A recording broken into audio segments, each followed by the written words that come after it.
You. Yes, I'm turning to you, and I'll start with a banal thing.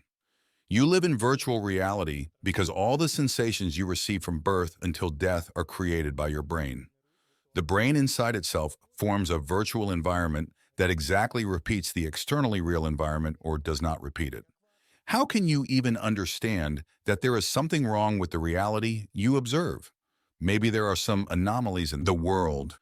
Probably the first thought that will come to your mind as a modern person is that I'm talking about simulation. But everything is much more complicated. The vast majority of people who believe in the simulation hypothesis imagine the outside world quite definitely. And I draw this conclusion because the most popular work in the world on this topic is this article by Nick Bostrom under the title of Proof of Simulation. Bostrom's argument goes like this. One day, humanity will be able to create multiple simulations of a universe indistinguishable from the original. In the simulations, there will be people who will also be able to maintain many simulations of their universe, indistinguishable from the original one, and so on ad infinitum. The probability that we are at the beginning of the chain tends to zero. You see, it doesn't sound particularly convincing, but after Elon Musk retold this argument, everyone was simply blown away. But if you were Elon Musk, anyone would decide that he lives in a simulation.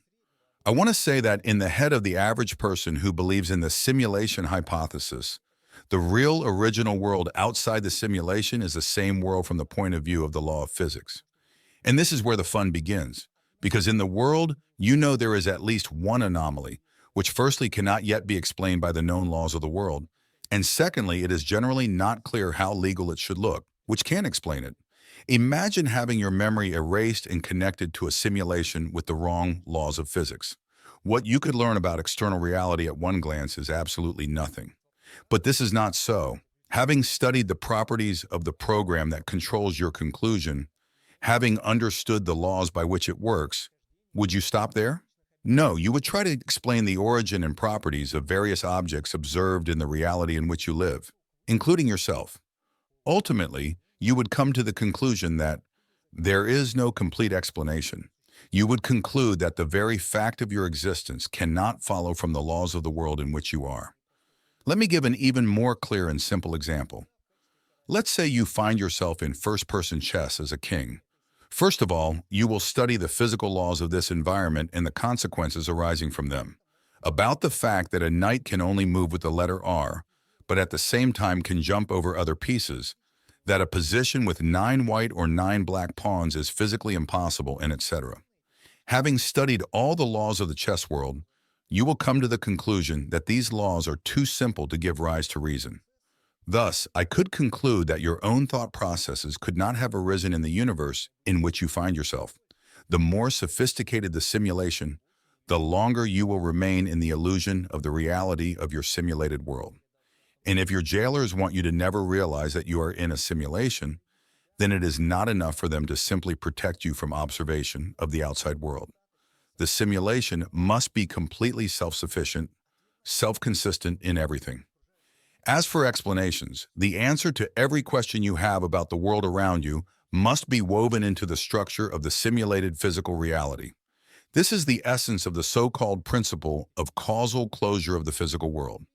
According to this principle, any physical effect has a sufficient physical cause for its appearance.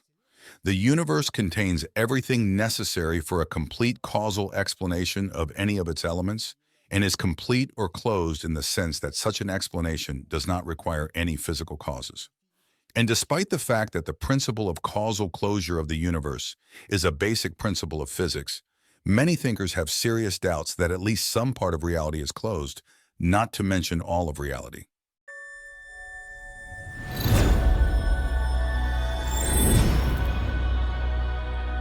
Doubts. Doubts brought Newton to the law of universal gravitation, and Einstein was led to the theory of relativity by doubts, probably to the theory of quantum gravity. And they also lead people to the theory of a flat Earth and the reptilians of Polyansky's doubts. There is no end and edge. You can doubt global warming, the existence of a spoon or ancient Rome. You can doubt the American landing on the moon, that 2 times 2 equals 4, and even the presence of your own body. But what can you not doubt? So it's that you doubt. I doubt, therefore I think, and therefore I exist. These words are often attributed to René Descartes, but Descartes himself did not want the statement to appear as a logical conclusion. In his reasoning about first philosophy, he insisted on a different formulation, namely on the simple, I am, I exist, because this statement for the asserter self-evidently does not require justification and is an axiom. Many believe that it was with Descartes that the whole science of the new began time, from its principle of starting with the undoubted, that is, with that which is the opposite of which cannot be conceived. Thus you can believe that the world is illusory, that everything is a simulation, or that you are actually a brain in a jar, and some of this may turn out to be true, or maybe all at once with 100% accuracy. You'll never know. But what you know now and know for sure is that you are aware of your existence. Consciousness. Many people think that it is not accepted to talk about it in the scientific community, but this, to put it mildly, is not true. Max Planck said, I view consciousness as fundamental, and I view matter as a derivative of consciousness. We cannot retreat from consciousness. Everything we talk about, everything we consider to exist, all of this postulates consciousness. Consciousness is a term that means a bunch of different things. Enter consciousness into the YouTube search bar, and you will get hundreds of 1,000 unclear videos. As you can see, I decided to add one more. In some videos, they will tell you about the immortal soul. In some, about neurophysiological processes. Somewhere you will hear that consciousness has nothing to do with either the soul or the brain, and where that consciousness does not exist. And all this diversity is due to the fact that humanity has a very weak idea of what we call consciousness for hundreds of years. Not even a generally accepted definition has been derived. Of course, most people intuitively understand what we are talking about. Consciousness is something like a property of a system, which consists in the ability of this system to detect its own existence. How can ordinary matter, arranged in a certain way, suddenly give rise to subjective experience? The eminent physicist and mathematician Roger Penrose, in his book, The New King of Computers of Thinking and the Laws of Physics, writes, it seems to me that most of the work of the brain is algorithmic in nature. I'm a firm believer in the power of natural selection, but I don't understand how natural selection can create algorithms that have some kind of self-conscious evaluation of other algorithms that already exist. If you can disavow the concept of God, saying, I don't need this hypothesis to explain the system of the world, then the paradox of the concept of consciousness is that it is as ephemeral as the concept of God. But at the same time, consciousness is the only thing that is directly accessible to you. The only thing in existence that you cannot doubt. Subjective experience is the starting point on which all human knowledge about the surrounding reality is built. But at the same time, all human knowledge about the surrounding reality cannot explain subjective experience. As Schopenhauer wrote, in his main work, that which knows everything and is not known by anyone is the subject. How can an organ that weighs 1.5 kilograms generate a sense of life? Consciousness is an anomalous phenomenon that is not at all similar to other phenomena of the natural world. In 1989, psychologist and writer Stuart Sutherland noted in the International Dictionary of Psychology that consciousness is an amazing but elusive phenomenon. It is impossible to determine what it is, what it does, or why it evolved. You say, but how does consciousness give us an evolutionary advantage? If this is so, then it is completely incomprehensible that all of your cognitive processes could well take place in the dark, as, for example, it happened with Kenneth Park in 1987. One day, he left his house in the suburbs of Toronto, started the car, and drove 23 kilometers to the home of his wife's parents. Getting out of the car, he took it out of the trunk. He opened the door with his key, strangled his father-in-law Dennis, and beat his mother-in-law Barbara, after which he stabbed her to death with a kitchen knife. Leaving the house, he got into the car and woke up. Kenneth Parks was a hereditary sleepwalker. The examination showed that he was characterized by unusually deep sleep. Parks was acquitted. As you can see, complex cognitive functions do not necessarily require the intervention of consciousness, because one day we will create robots with behavior indistinguishable from humans. These robots will, just like you, analyze the surrounding reality, make forecasts, talk, and perhaps even express feelings. Well, they will start saying that books, just like you, have consciousness. Or will you? The English mathematician, logician, cryptographer, who had an invaluable influence on the development of computer science, Alan Turing in 1950, begins his prophetic article entitled Computing Machines and Intelligence with the question, can machines think further? He writes that in order to answer this question, we must first define what machines are, and what does it mean to think. And since we do not have strict definitions of either one or the other, he proposes to replace the question, can machines think, with the question, can machines do what we can do? Are we a thinking creature? He then describes a test designed to answer this question. This test is now known as the Turing test. You've probably heard about it, but in short, it is considered to be passed successfully by a machine if a person, communicating, for example, by text messages, does not understand that he is communicating with a computer. The problem with the test is that it cannot tell us whether you are a machine, a subjective experience, that is, whether it is aware of its existence, because a machine can imitate thinking and not actually think. But firstly, Turing did not set himself the task of revealing the presence of an elusive consciousness in a machine. Moreover, he himself calls his test the Turing test, and the game is called an imitation test, which seems to hint ambiguously. Secondly, in response to such criticism, Turing reminds us that the question of the presence of consciousness is very poorly formulated, and also that in ordinary life we never have direct evidence of the internal states of other people. We are just politely accepting that all humans think. So why should we set a higher standard for machines? But thirdly, in his work, Turing writes, I do not want to give the impression that I think that consciousness has no puzzles. There is, for example, a kind of paradox associated with any attempt to locate it. But I don't think these mysteries necessarily need to be solved before we can answer the question that this paper addresses. So can machines have consciousness? Well, you can also be called a machine. Of course, you were not created in a factory, but there are no physical limitations to going out into the street, collecting the necessary atoms, and constructing a person from them. Will such a person have consciousness? Or else, there is nothing special in every single neuron of the human brain. It is made up of the same elements as the rest of the universe and is subject to the same laws of physics. If you start replacing every neuron in your head with a high-tech artificial analog, will you gradually lose your sense of self? The concept of multiple realizability is the thesis that any mental state, including consciousness, can be realized on different material media.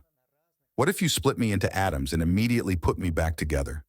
Will I stay with myself, or will it be another person? The problem of personal identity is a philosophical problem, consisting in the fact that a person at different points in time considers himself the same person, while his body and consciousness are constantly changing. In modern philosophy of consciousness, it is generally accepted that the best formulation of what consciousness is was given by the American philosopher Thomas Nagel. In 1974, in the Philosophical Review, he posed the most famous question to modern science of consciousness. What does it mean to be a bat? You know very well what it's like to see, hear, and touch the world around you.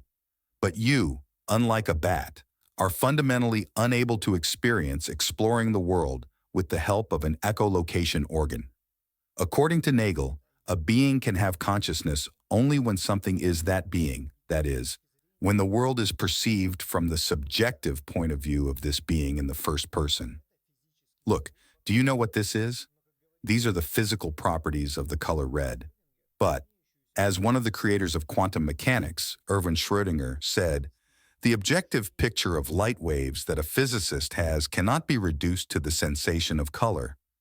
So you can write a doctoral dissertation on the topic of the physical properties of the color red, but you won't find a single suitable word to explain to a person with protanopia what it is like to experience the color red. It's the same with consciousness. We cannot help but describe it, not prove its existence. Many believe that we cannot conduct an experiment, that would demonstrate that consciousness is generally capable of influencing the world around us in any way. Yes, how do you know that what you do is your conscious choice? Physical reasons influence you, you react. The reasons can be external and internal. Sometimes they are visible and sometimes not. As Schopenhauer said, a person can do what he wants, but he cannot will at will. The theory according to which consciousness is a kind of exhaust of internal physical biochemical processes is called epiphenomenalism.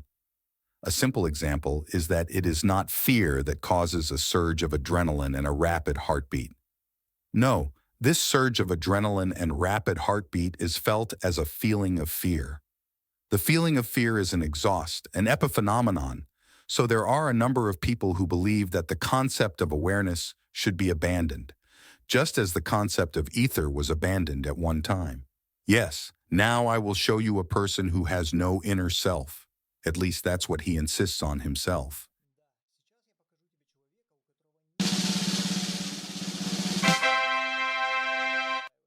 The American cognitive philosopher Daniel Dennett, in his book Awareness Explained and published in 1991, Dennett tries to prove that consciousness consists of many information streams that compete with each other for access to the brain and thus control human behavior.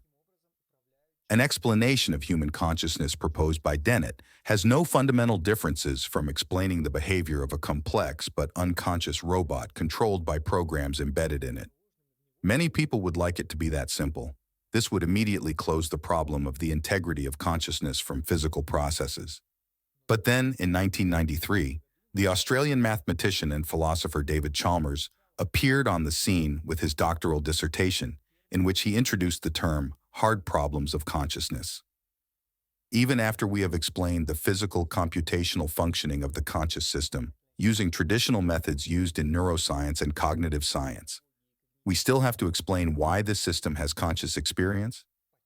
That is, you can try as much as you like to derive a theory of consciousness through electrochemical processes, the work of the prefrontal cortex, or quantum effects in the microtubules of the brain. It is said that the Broca center is responsible for speech, the cerebellum is responsible for coordination, the amygdala is responsible for emotions, and the occipital region is responsible for vision. But this does not explain this in any way. Why is something currently aware of the reflection of its physical shell on the surface of a black screen? Well, if you don't have a matte screen, and if you still watch and not just listen to the video. If you haven't read Harry Potter and the Methods of Rational Thinking, then close my pseudo-intellectual chatter and run to read. This is where the real fun is. And if you have read it, then you know the author, Eliezer Yudkowsky. He is an expert in artificial intelligence, and naturally he is interested in problems of consciousness. In his article Zombie, he writes that you can imagine your double, who will have the same speech behavior, the same brain, even every atom and quarks of his body will be in the same position as yours. He will be completely identical to you, except that he will not have consciousness. We are talking about the so-called philosophical zombie, and the possibility of the existence of a world of such zombies is recognized by a significant proportion, and if not the majority, of academic philosophers of consciousness. In his article, Yudkowsky writes, "You are not the one who speaks your thoughts, you are the one who hears them." In this case, zombies have thoughts in their heads, but there is no one who could hear them. Thus, if we believe that consciousness exists and that philosophical zombies are possible, we must conclude that consciousness has no interaction with physical reality. It follows from this that consciousness is a non-physical property. From this, we can draw many interesting consequences. For example, that we live in a simulation, but common sense dictates that, most likely, one of the premises is false.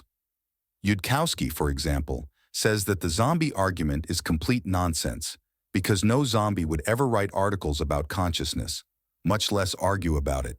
Someone will say, all this is philosophy, as if this is something bad. You can't say that the problem doesn't exist just because it's philosophical. Galileo Galilei, Robert Hooke, Isaac Newton, they all considered themselves philosophers because the problems of space and time were philosophical at that time.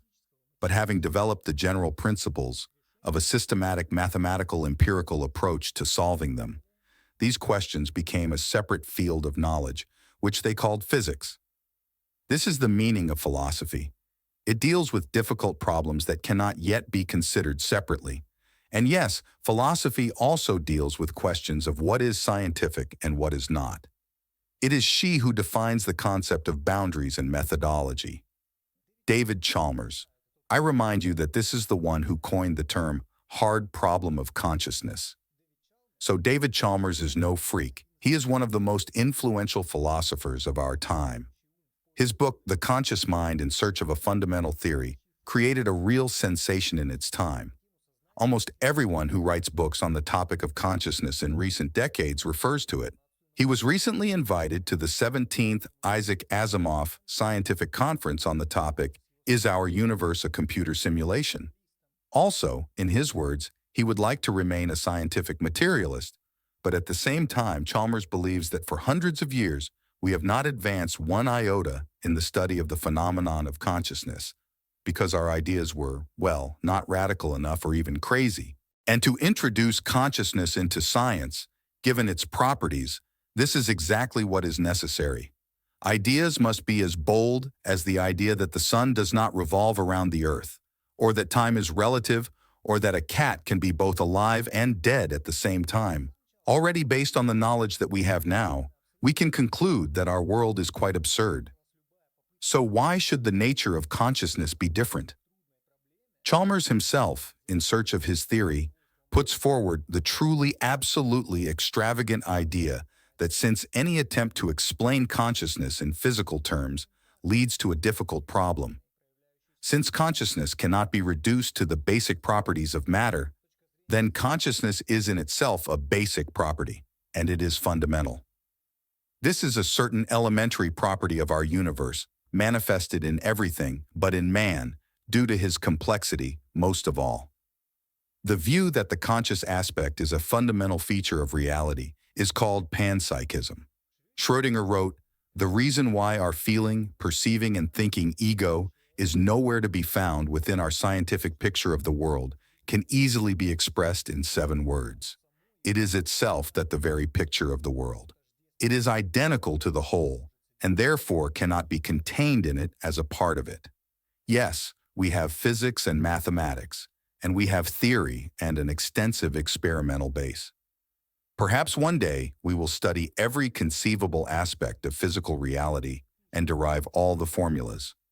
But, at the conclusion of his brief history of time, Stephen Hawking writes, even if there is only one possible unified theory, it is only a set of rules and equations that breathes fire into the equation and creates a universe that they can describe. The traditional scientific approach, which consists of constructing a mathematical model, cannot answer the question, why should the universe described by the model exist? Why does the universe even bother to exist? Is it possible that when we ask the question of what consciousness is, we are starting from the wrong place? Is it possible that the difficult problem of consciousness follows from the difficult problem of matter? Thanks for watching, and thanks for your support.